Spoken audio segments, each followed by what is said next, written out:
The Venus Perfection Plastic Surgery Centre in the capital was such a fashionable clinic that getting an appointment, even just for a consultation, was considered incredible luck. Young promising surgeon Dr. Clem found himself working there, not by his own means. He was taken care of by his big fan. Or rather, not even by the young lady herself, but through the connections and contacts of her generous boyfriend. To be honest, without jokes or puns, Dr. Clem's hands were, without exaggeration, golden. After a couple of months of internships at the Plastic Surgery Centre, many instantly rejuvenated women were added to the army of beauties that the others were immediately covered with a crust of envy. Yet Scott longed for normal work as a surgeon. He missed it. He even dreamed about it at night. The operating room bathed in bright lights, a collection of shining metal instruments, a patient on the table whose life he, Scott, would save. He didn't want to sculpt new bodies and faces, but to give people a chance to live on. The fees for plastic surgeons were undoubtedly substantial, but his professional happiness didn't lie in these sweet cakes. Neither the fashionable apartment nor the expensive car shining with lacquered sides and boasting all the features of its legendary brand made him happy. He recalled the day when, after a car accident, a wealthy person's lover came to his desk with a mangled, cut-up face, which he lovingly pieced back together. Later, in the residence room, he joked with his colleagues, "Why are you laughing like horses? I've adjusted all the life-supporting functions of the body, and then I saw a goddess. It would have been a sin to disfigure such a face with a standard approach. The anesthesia was still working perfectly. I couldn't pass up the opportunity. I chiselled her face millimetre by millimetre." He was saving a life and received unexpected gratitude. He was offered a chance to change his place of work, with a salary so large that anyone would get dizzy from the bright prospects. Dr. Clem was also weak when it came to rewarding honest labour. He liked to dress stylishly, take his hearty girlfriends to nightclubs, pamper them with gifts, and enjoy weekend trips to out-of-town spa complexes. All these pleasures required significant financial investments, so he didn't resist, chose this manna from heaven, and then regretted it, though he never admitted it aloud. The appearance of a handsome and intelligent surgeon in the private clinic immediately caused female excitement among the staff. But Scott Clem didn't engage in workplace relationships on principle. As he himself argued to his male colleagues, "I never confuse the sinful with the righteous. It's apples and oranges." He joked and laughed, and the nurses lost all hope. Only Nina disagreed with him in her heart and fervently persuaded the other nurses. He just hasn't met his one true love yet, the one who will follow him to the ends of the earth, who will be by his side, as they say, in sorrow and in joy. With glowing cheeks, she rushed to study the schedule, to see who would assist the surgeon maestro in the operating room this time. She would break out in red spots if she saw her name in the appropriate column. She was a fairly skillful, experienced nurse, but too naive when it came to men. Her appearance was ordinary. Tons of makeup weren't her thing. She didn't even know how to apply it properly. Once, for a corporate party, she wore makeup that made her look like a scarecrow. The head nurse silently grabbed her by the arm, dragged her to the bathroom, and washed her face, so that Nina wouldn't embarrass herself in front of people with her clownish colouring. It wasn't difficult to realise that Nina was in love with Dr. Clem, but her female colleagues didn't tease her about it. The girl supported her whole family. She had an elderly mother and 2 younger brothers who hadn't yet finished school. In the field of complex terms, Nina was like a fish in water. Words like brachioplasty, abdominoplasty, or blepharoplasty would immediately cause holy horror in the average person. For her it was like a multiply table. She knew what she was talking about. And also, with her eyes closed, As if she could see, she immediately found elevators, retractors, forceps, equipment for osteotomy, nasal dilators, and all other local medical treasures on the special table in the operating room. She shouldn't have known about this ability, but on a bet with the other nurses, they had arranged a competition to see who would be the fastest to orient themselves if the standard order was jokingly disrupted. Nina was the first. As Dr. Clem put it, like a dashing horse ahead of the whole planet. And then he went and kissed her on the forehead as a reward. The girl almost went crazy. She was afraid to wash her face for 3 days. So now, she found herself next to the object of her adoration.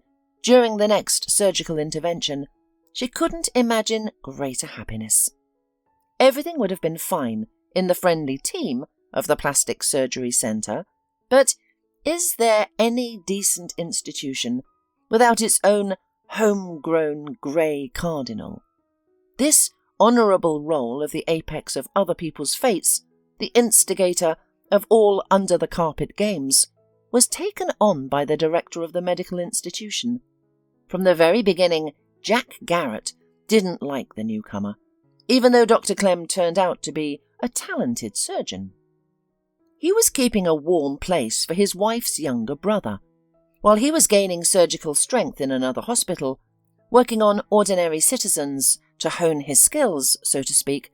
The director of the clinic was preparing the place here to serve rich clients. Mr. Garrett himself was never a surgeon, a psychotherapist by speciality. He could, if necessary, diffuse any conflict or disagreement with clients.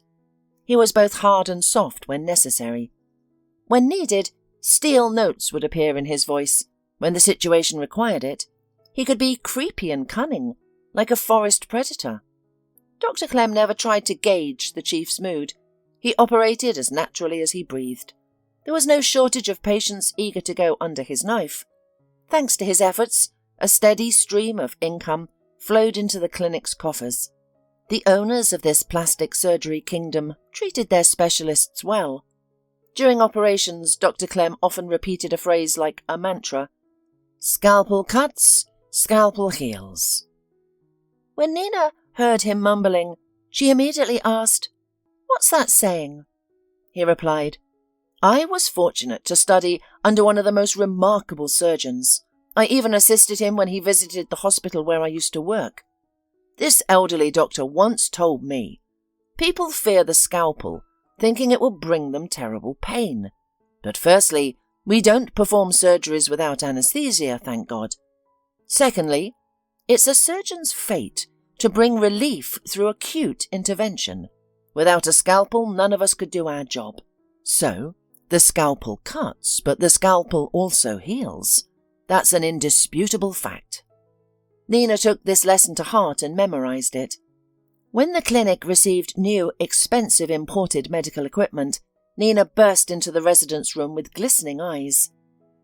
"Dr. Clem, they've brought such wonderful instruments, the most legendary brands. The bosses spared no expense. There are scalpels, disposable blades, and even the most famous safety blades for this type of surgical equipment. I was dazzled by their splendour. You must see it all." Scott smiled indulgently. He suspected this quick-witted medical professional had feelings for him. Her enthusiasm was both sweet and a little amusing. So he replied good-naturedly to his assistant, "Nina, I will check them out later. And now I have my time to enjoy my coffee in peace. We have a scheduled surgery to remove fat bags. I hope the patient has recovered from her thread lift, so we can perfect her cheeks. She is a pop singer, so let's take her beauty seriously." Dr. Clem patted the nurse on the shoulder, making her blush instantly. "I'd better run. There's not much time left," she exclaimed. This innocent scene didn't escape the director, who had just entered the resident room. Immediately, an insidious plan formed in his mind to expel the hated doctor from the clinic, and with shame. After the operation to remove fat bags from the vocalist, Nina was going home. In her mind, she had had a wonderful day. The new scalpels hadn't been used yet. Dr. Clem had worked with a surgical laser knife. But what did it matter? They had been close to each other for a long time, occasionally brushing against one another during the procedure. Nina cherished this memory. At the entrance to the storeroom, where the new medical equipment was stacked, she encountered the director. Mr. Garrett winked conspiratorially and called out in a velvety, caressing baritone, "Nina, you're just who I needed. Come to my office in a few minutes. I have a delicate errand for you." The tired nurse didn't want to stay late at work, but the chief's orders were non-negotiable. A couple of minutes later, she timidly knocked on the chief's office door. He greeted her warmly, praising her professionalism, and offered her some Chinese tea with an unusual flavour. Nina took a few sips of the hot drink and soon felt as if she'd downed 200 grams of vodka in one go. Everything seemed to make sense, but as if through a fog, and she felt inexplicably happy. Mr. Garrett handed her a small piece of paper and smiled encouragingly. "I want to surprise our best surgeon. You realise we're talking about Dr. Clem, right? I think he's fond of you, so he'll surely listen to you. There's a surprise for him in the storeroom on the far shelves. The latest surgical equipment from Switzerland, which you won't find in any other domestic clinic. Write him a note inviting him to meet you in the pantry.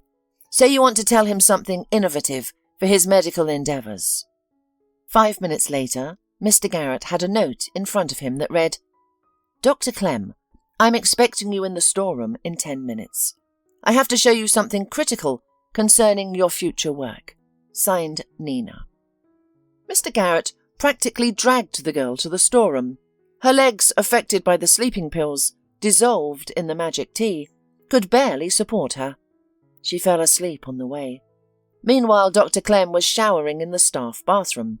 He would have gone home already, but the residents' chat for his luxurious new building had warned that the water would be shut off for the next 2 days due to technical reasons. At first, he considered visiting one of his girlfriends for a bath and a delicious meal, but he realised he was so exhausted after 2 scheduled surgeries, rounds, and on-duty patient consultations that he craved only one thing: to be in his own apartment in his soft, comfortable bed. When Mr. Garrett slipped the note into Scott's uniform pocket, he was rinsing his hair. Naturally, he didn't hear retreating footsteps. In the pantry, Nina sat on the floor, sleeping peacefully. The director, who had orchestrated a multifaceted plan, returned to his office. He was eager to see if his late-night scheming would bear fruit. He congratulated himself for keeping a copy of the blind spot diagram when they installed video surveillance in the clinic. His habit of hoarding documents just in case had paid off. He had manoeuvred Nina through these invisible areas, and that oaf Clem would undoubtedly blunder into the most visible spots, right where he'd be caught. For some reason, Mr. Garrett was absolutely certain his plan would work flawlessly. All he had to do was wait a little longer. Dr. Clem, oblivious to the chief's devious plans, felt rejuvenated after a contrast shower. His fatigue vanished completely. He praised himself for enduring the bracing jets of cold water. He even contemplated visiting his girlfriend, considering the 24-hour shift ahead of him. There might not be time for her affection later in the week. As Scott began rolling up his uniform for the clinic's laundry, he felt something rustle in his jacket pocket. Instantly, he was reading the nurse's message, wondering what the girl had concocted. Slipping on his soft slippers, he hurried to the storeroom. Nina was nowhere to be seen. "Is she playing a prank on me?" he thought irritably. "This is hardly the time for such nonsense. It's not even Fool's Day." He navigated the shelves in the semi-darkness, with only small wall-mounted bulbs providing dim illumination. He nearly tripped over Nina, who was sitting on the floor. Startled, he quickly regained his composure. The girl was in a deep sleep, unresponsive to his touch. Scott checked Nina's pulse as a precaution, confirming her heart was beating steadily. He then hoisted his assistant onto his shoulder and carried her out of the warehouse. Without investigating how she'd ended up there, he decided to ask her about it tomorrow. For now, he thought it best to put her in his car and drive her to his house. It was too late to cause a commotion at the clinic. In the car, Nina briefly stirred, mumbling only one word. "Mummy?" She showed no further signs of consciousness until they reached Dr. Clem's apartment. Scott assumed the nurse was worried about her family, not knowing her whereabouts after work. Despite his aversion to snooping, he searched Nina's pockets, finding her cell phone. Her contact list was short, with her mother's number at the top. Reluctant to alarm an elderly woman late at night, he sent a text. "Mum, I'm on night duty, covering for a co-worker. I'll be home tomorrow." A minute later, the reply came. "Thank goodness, daughter. The boys and I were worried. Hugs." Scott smiled involuntarily, realizing he couldn't remember the last time he'd exchanged such warm messages with his own mother. After divorcing his father long ago, she had remarried, moved to another city. No, Scott didn't feel estranged from his family. She had supported him through medical school, even indulging his small pleasures while he lived in the dormitory. From the start of his medical career, Scott was passionate about surgery.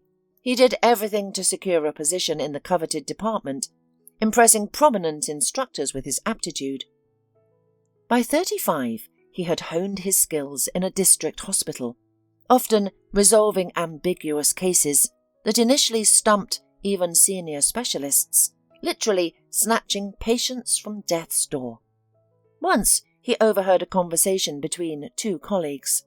An elderly surgeon told his younger assistant, "Don't resent Dr. Clem. I couldn't choose you for this operation, despite your years of service here. The instruments are like extensions of his hands. It's a skill even I can't match. And look, the boy's barely over 30, yet he's handling complex surgeries with ease. I'm not offended that he's outshining other surgeons.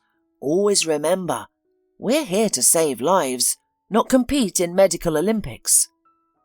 Scott was gratified by this assessment from the man he respected and had learned much from. But strangely enough, the halo of deity did not appear over his head after that. Instead, he delved even deeper into his profession, tackling increasingly challenging cases. His mother often lamented that his work obsession would deprive her of grandchildren. Yet, he still had no plans to marry. Scott used to jest. "Mother, give it a rest. Surgery is my wife. She has no rivals in my life." In the bright living room, Nina slept like a princess. Without much thought, Scott retreated to the bedroom and collapsed on the sofa. Exhaustion overwhelmed him instantly. He barely managed to remove his jeans and sweatshirt. The sofa, brought more for show than comfort, now felt like paradise to Dr. Clem. Soon, only the faint hum of the refrigerator and the ticking of the clock could be heard in the surgeon's apartment. Neither Dr. Clem nor Nina realized this was to be the last easy day of their lives. The morning at the plastic surgery clinic erupted in chaos.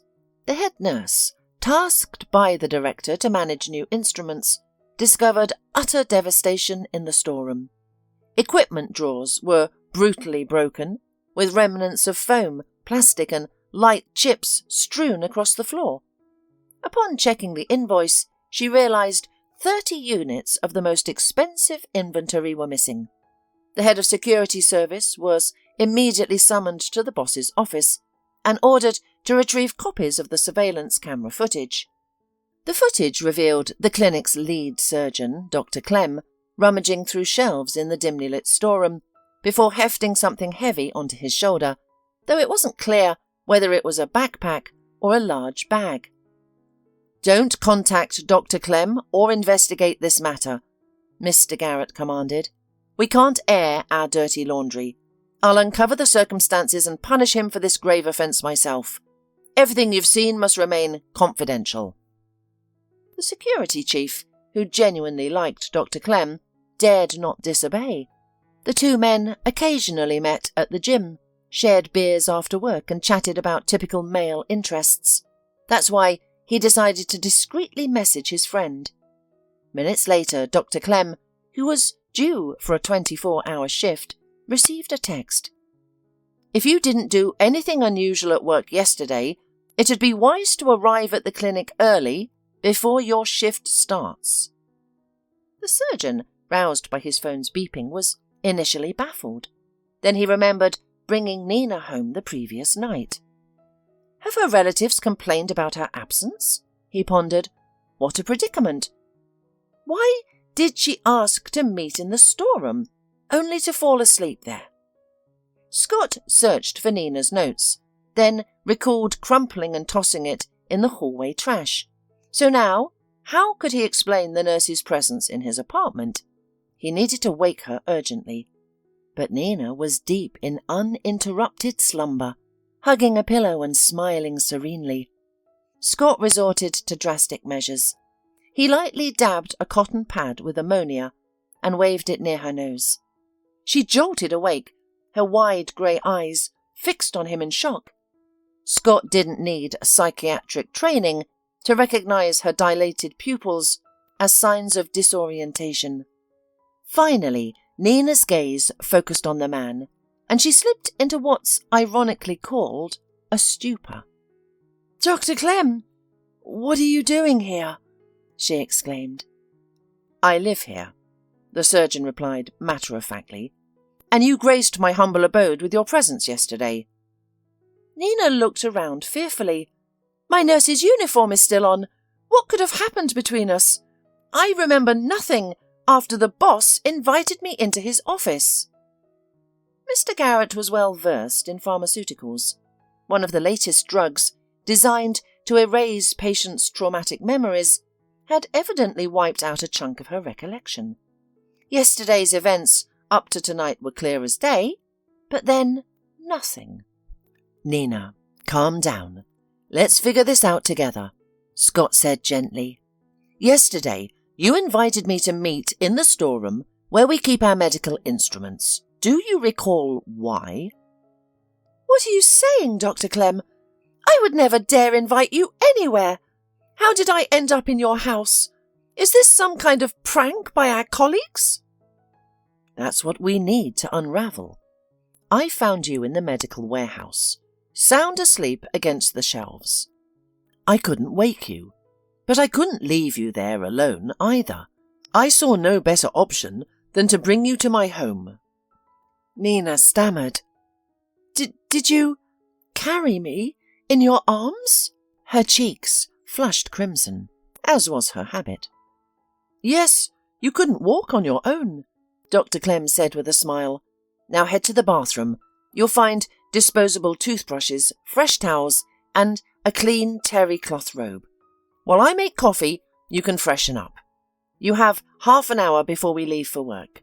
Oh, and I texted your mother saying you're on after-hours duty."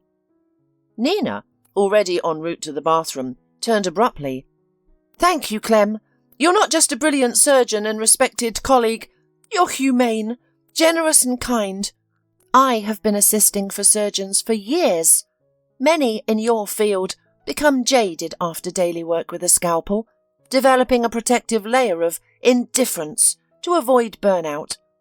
I don't see that in you yet. For you, every patient is like a cherished child." Meanwhile, Jack Garrett met privately with the owner of the clinic to report the extraordinary situation. The owner of the clinic swallowed the made-up story that the theft was committed by one of the leading surgeons without a second thought. He instructed the director to urgently locate the instruments, return them and punish the culprit to the full extent of the law. But Mr. Garrett mildly objected. "I wouldn't imprison such a specialist. He saved many lives and made numerous clients happy with their new looks. Let's quietly dismiss him and be done with it.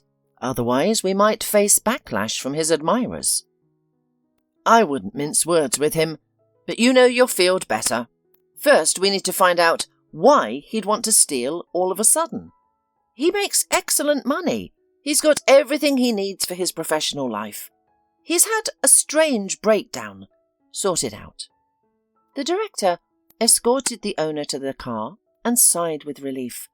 Thankfully, they didn't call him to the board of directors with a report. They limited it to a visit from one of the owners, considering it a minor incident. The director's hands literally burned from that bag of scalpels that he himself took out of the storeroom and hid at his summer house. He didn't feel like returning the tools back.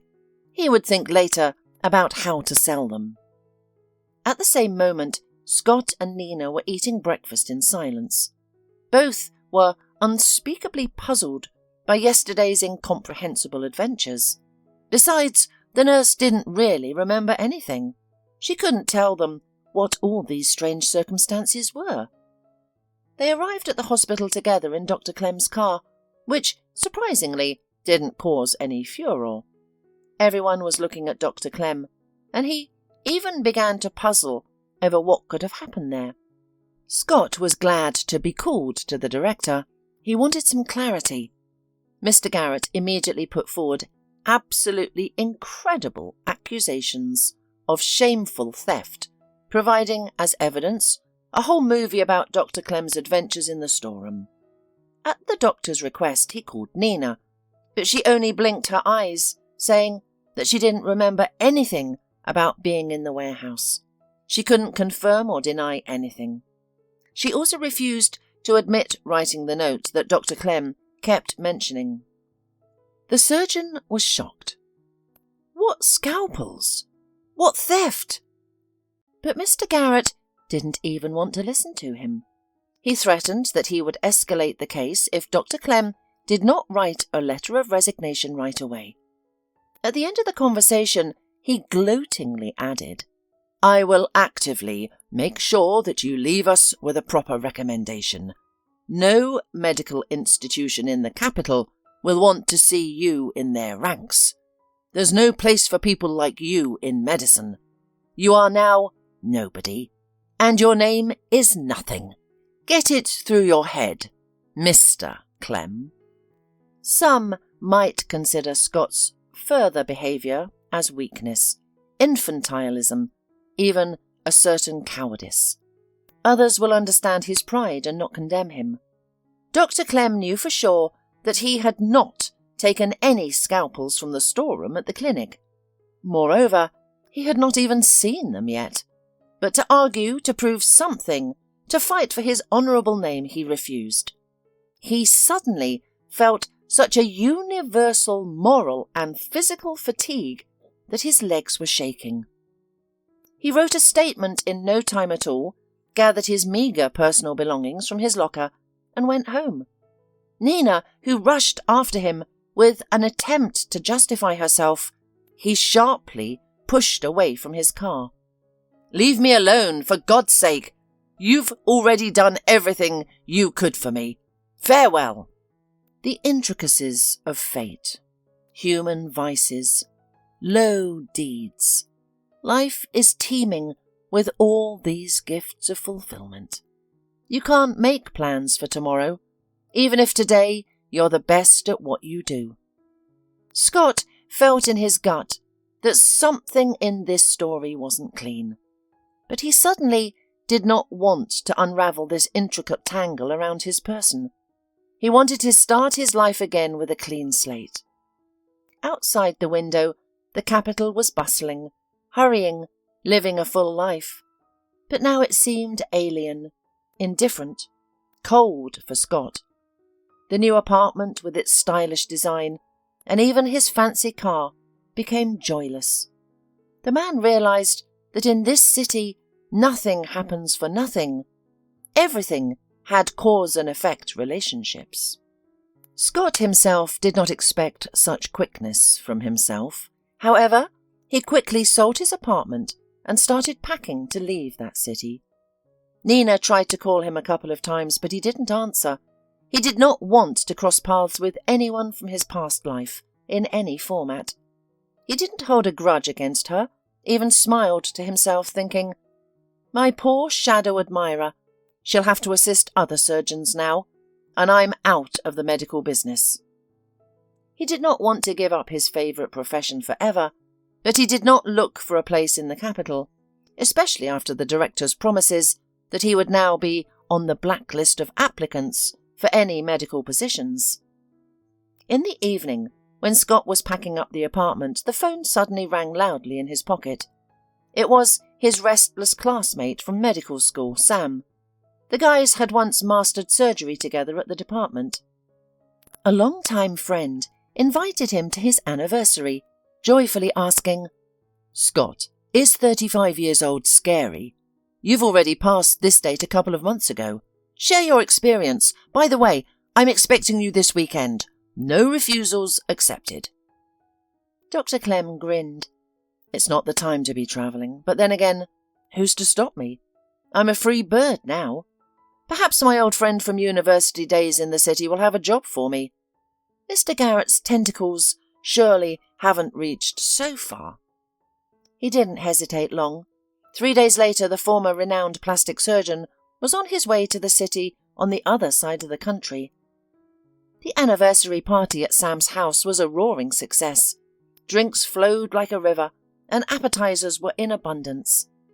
Scott wanted to postpone the conversation about job prospects with his comrade for later, but Sam started it himself.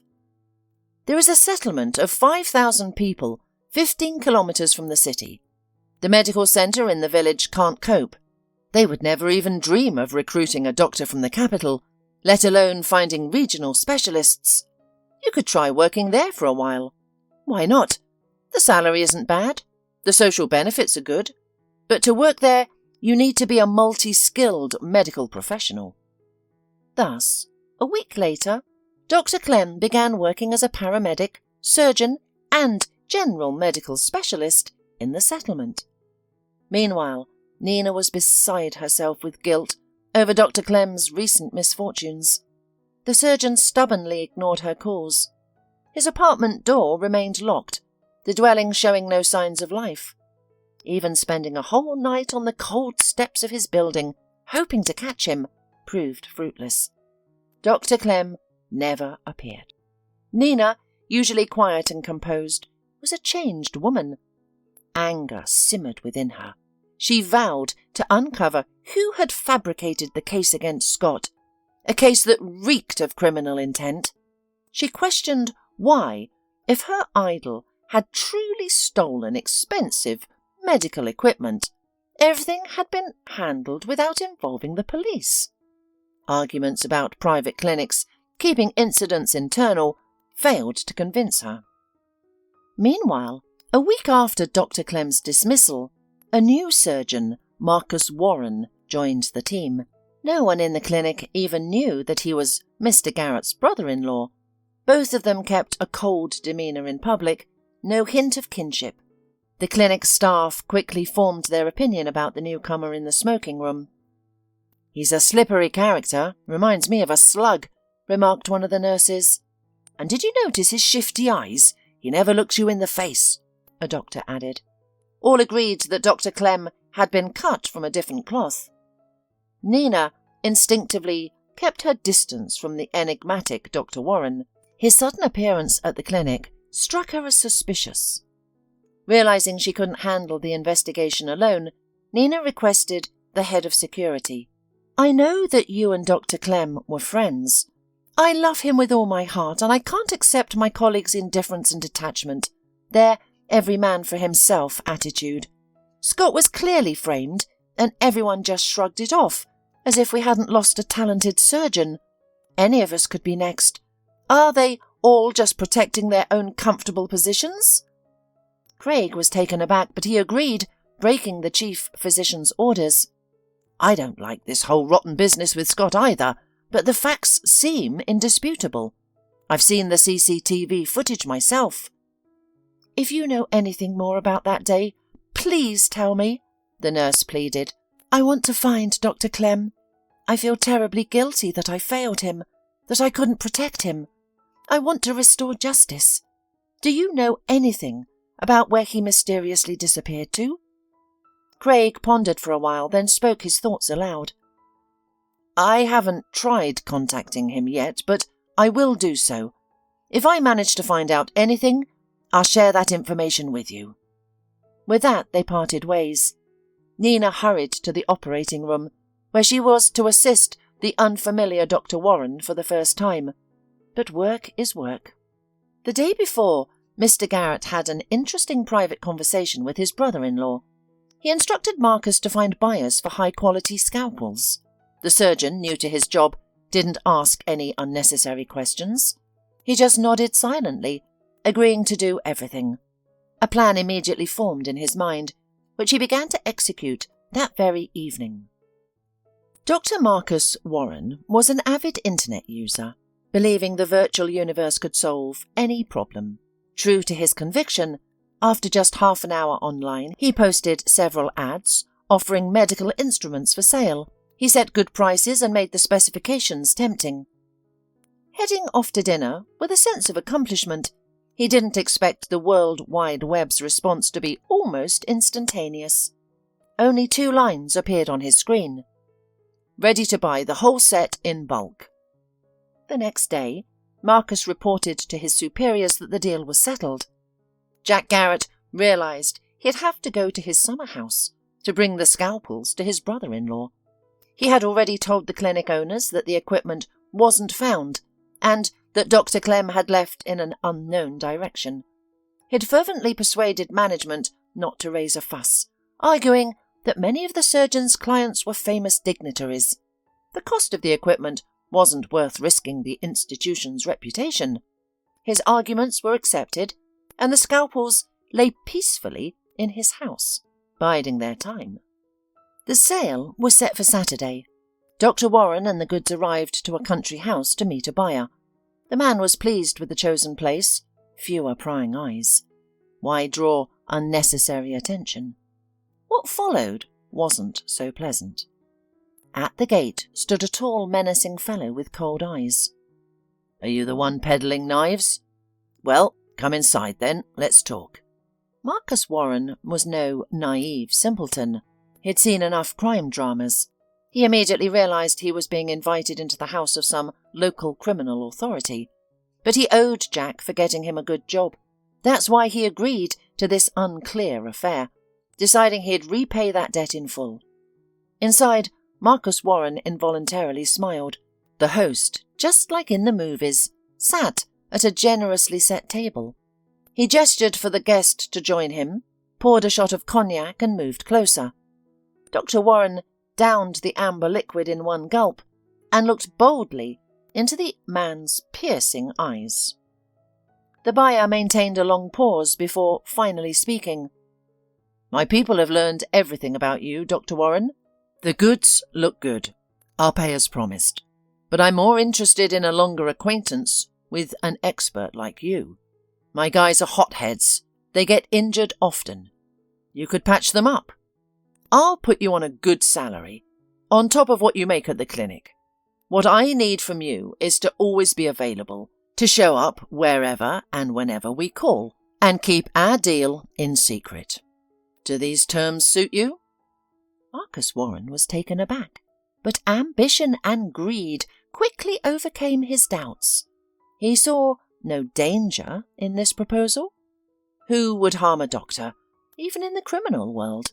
The gang needed him alive and well. For appearance's sake, he asked for a day to think it over, but his mind was made up. He would accept this tempting offer. The parties parted, satisfied with each other. The next day, Dr. Warren texted back his agreement. Then began his routine at the clinic, where things were far from smooth. Clients didn't want to schedule appointments with him. They all remembered Dr. Clem's golden touch. The clinic's income began to plummet, and the owners were ready to forgive talented surgeon for the missing tools to increase the cash flow. So, at the next board meeting, Mr. Garrett was tasked with finding Dr. Clem and bringing him back. The head of security again received a delicate task: to find traces of Dr. Clem at all costs, to visit his mother, to scour his friends and ex-lovers. It seemed impossible that Dr. Clem hadn't been in touch with anyone for months. Craig decided to visit Scott's mother in another city. He invited Nina with him, and she responded to his request with great enthusiasm. Her heart still bled. She confided in her mother, "I would follow him to the ends of the earth. Where he goes, I go. But he passed me by as if I were invisible. God, how I love him." Her mother stroked her daughter's head, assuring her that life was full of surprises and that her daughter would meet her soulmate. Just not this one. Nina bristled. "You don't understand. I don't want anyone else." At Dr. Clem's mother, luck was on their side. The woman saw no ulterior motive in their visit, and sensing something in Nina's anguished eyes, she revealed where her son now lived and worked. As she served them tea, the woman lamented, "How time flies. It's almost been a year since Scott went there for a few days and ended up staying. He won't even consider returning to the capital. Perhaps you can convince him it's a mistake. He's so talented." On the way home, Nina agreed with Craig not to disclose Scott's whereabouts.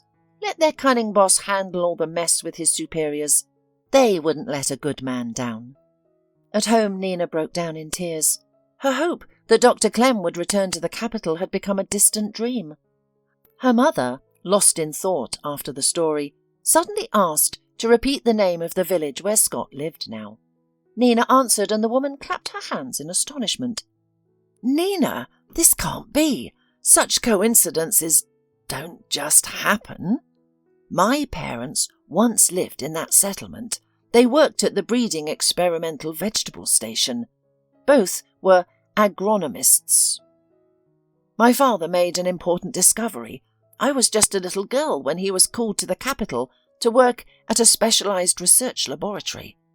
We've been here ever since. I married late. You were born, then your siblings. There's more, daughter. Mr. Garrett's ancestors are from there too. When I worked in your centre's accounting department, we got to talking, and that's how we found out. And that's why he helped you to get a job there. It was our shared roots, the memories of our small homeland. What a small world we live in. Our grandfathers' graves are still there. I've never been back." Meanwhile, Jack Garrett listened to the report of the surgeon's disappearance with indignation, shouting, "Craig, this isn't a needle in a haystack, and he didn't go abroad. Find him at any cost." Craig bravely deflected these attacks. Besides, Jack, already neck-deep in this mess, didn't want to dig any deeper either. He pretended to take action, but let everything slide. Only the owners of the clinic were dissatisfied with the result, but even they had more pressing matters. In the quagmire of daily hospital routine, another year passed almost unnoticed, but still there was no news from Dr. Clem. Nina celebrated her 35th birthday in proud solitude, at least in terms of romantic companionship. The years slipped by in a futile longing she could do nothing about. She found no joy in the courtship attempts of various suitors. After her birthday, she quitted unexpectedly, claiming she'd found a quieter workplace, better suited for her family. A reserved person, she was soon forgotten by her colleagues, who never had reason to doubt her competence during her many years of service. After a couple of days of gossips about her sudden leaving, everyone returned to their routines. Dr. Warren had found his footing and finally excelled at plastic surgeries. He received faithful payment for his rare house calls to the criminal authority. He'd treat and monitor patients as needed, ensuring no complications arose. It was a good arrangement. He'd make a couple of house calls a month, and the money would appear in his account like clockwork. Who wouldn't enjoy such a setup? He grew plump, constantly spoiling his wife and children with expensive gifts and taking them to resorts. Everything seemed set to continue smoothly, but, as the saying goes, you can only stretch a string so far before it snaps. However, before an unexpected turn of events, Another year flew by.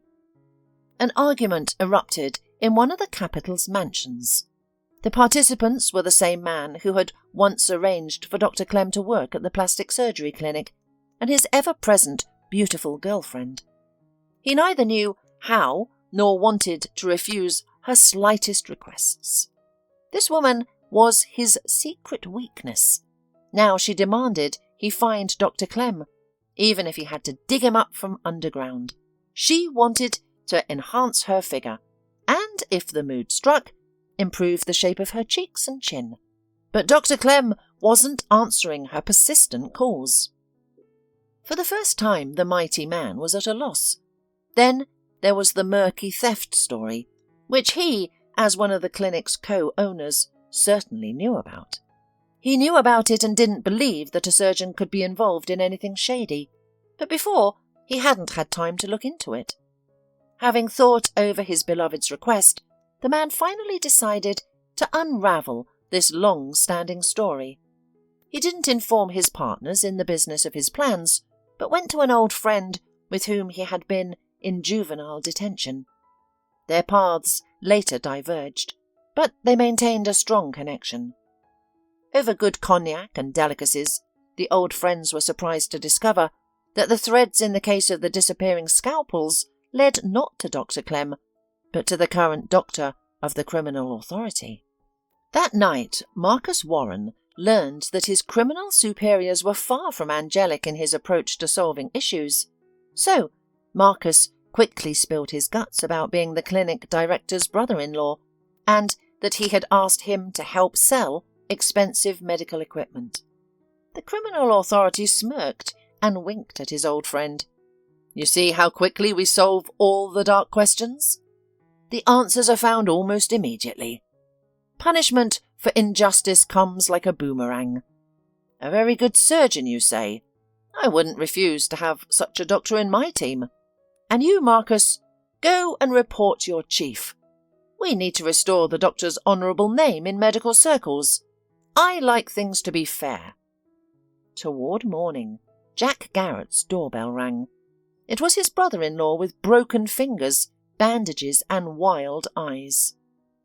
From the threshold, he began whispering to his relative and boss that he'd better leave, that everything was terrible, that serious people wanted to deal with him, to restore the former status of the brilliant surgeon to Dr. Clem. The director of the clinic barely managed to make out this confused monologue, and when he realized what was going on, he said, "What a fool! That's what I get through my sister's request to hire you where the money flows. You were never a good surgeon, Marcus, and you've been hiding from me for so long that you're working on criminals. Now get out of my sight. Don't go to the police and convince your second employer to not name me anywhere. I'll disappear with my family for a while." Coincidences in our lives actually happen much more often than Nina's mother thought. Not knowing anything about where the surgeon he had dismissed had been living for almost 3 years, Jack Garrett also decided to direct his footsteps to the same settlement on the other side of the country. He had relatives there. The place was well hidden from unnecessary curiosity, deep, picturesque, surrounded by mountains. Just the right place to heal wounds and hide. Jack told his wife and son that he was tired of travelling to warm countries. He wanted to see their country and visit his relatives. 2 days and 10 hours on the road. A trifle of life compared to the threatening danger. With about 5 hours of driving left to the settlement, Jack's son started to get motion sickness, vomited, refused to eat and became weak. When they arrived at the settlement, the boy's temperature spiked and he began to complain of sharp, strong pains in his abdomen. It became clear that all the symptoms strongly resembled acute appendicitis or even peritonitis. Jack stopped a passerby and asked about any doctor here. "Recently, the new clinic has been built. It's over there, 2 blocks straight. A surgeon works there, a local celebrity. The whole town rushes to this doctor. If a case is serious or doubtful, He has already pulled so many people back from the brink of death." Mr. Garrett calmed down a little. The small 2-story hospital building shone with the fresh plaster of snow-white walls. Around the blue-painted porch were 2 flower beds. Everything was so near, as if it were a toy. A man sat with his back to the door at the reception desk. "My son is not well. Leave all your business now and attend to the patient." The white uniformed doctor turned slowly at the voice. Scott Clem, the former head doctor of the capital's plastic surgery centre, was looking at Mr. Garrett. The legs of the man shook as he realised he could lose. His son's life was at stake and he had nowhere to turn for help. His boy might die from the inflammatory process that had already begun. The silence seemed like an eternity to Scott's former boss, but in reality it lasted only a few seconds. Then everything sprang into motion, filled with sounds. Dr. Clem quickly examined the boy, nodded soothingly to the man who had once greatly dishonoured him, and ordered, "Prepare the operating room. Suspected acute appendicitis. Check blood type, coagulation, RH factor, and run all biochemistry. We have very little time." The boy was taken away, and his father's legs could barely support him. Scott Clem, before leaving, said to someone, "Honey, give the patient's father a sedative injection. I don't want him to have a heart attack. We can't handle 2 emergencies at once." "Okay, dear, I'll do it right away." Mr. Garrett felt a sense of déjà vu. His former nurse, Nina, now stood before him with a syringe and cotton swab, her face stony as she performed her medical duty, clearly struggling to maintain composure. She gritted her teeth and said, "You can relax. In my husband's hands, everyone gets better because he's a doctor from God, unlike you, who came to medicine from hell." Nina was right. Dr. Clem was just in time. In a couple of hours, Jack Garrett and his wife were even allowed to look into the ward where their son had been brought after surgery. That same evening, the doctor and his devoted nurse walked home together, joking. "Did you see the look on that creep's face when we appeared to him like ghosts? He was in shock," Scott said with a smile.